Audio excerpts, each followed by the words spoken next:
Hello বন্ধুরা, mini ব্লগে তোমাদের সকলকে ওয়েলকাম। তো সকালকে জানাই গুড মর্নিং।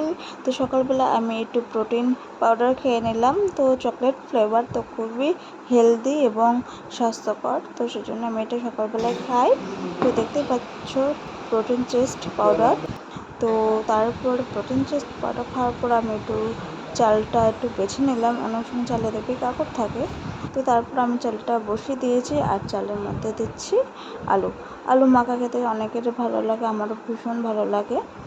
তো এদিকে আলু মাখা দেওয়া হয়ে গেল। তারপর আলু মাখাটা আমি মাখবো, কিন্তু তার আগে আমি বেগুন ভাজাটাকে নুন হলুদ দিয়ে মাখিয়ে নিলাম।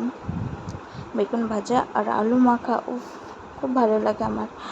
তো বেগুন ভাজাটা আমি মেখে নিচ্ছি, তারপর আমি ভেজে নেব। তো রান্না করতে করতে আমার একটু ছবি তুলতে ইচ্ছা করলো। তো একটু আমি আয়নার সামনে একটু পোজ দিয়ে একটু ভিডিও করে নিলাম, আর কটা ছবি তুলে নিয়েছিলাম। তো দেন আমি আবার আলু মাখাটা আমি কড়াইয়ে একটু নেড়ে নিলাম তেলের মধ্যে, একটু শুকনো লঙ্কা ভেজে। তো তারপরে আমি এটাকে নামিয়ে নিয়ে গোল গোল করে সাজিয়ে রাখলাম। তো তোমরা কে কে এইভাবে আলু মাখা সাজিয়ে রাখো আমাকে জানিও। তো আমার তো খুবই ভালো লাগে আলু মাখা। দেন আমরা খেতে বসবো এবার। তো আগামীকাল মাংস ছিল, মাটন। তো সেই মাটন দিয়ে আমি আর আমার হাজব্যান্ড খেয়ে নেব।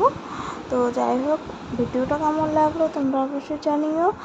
আর কি বলবো, ওই আলু মাখা দিয়ে আর ঘি দিয়ে আর বেগুন ভাজা দিয়ে ফার্স্টে খেলাম।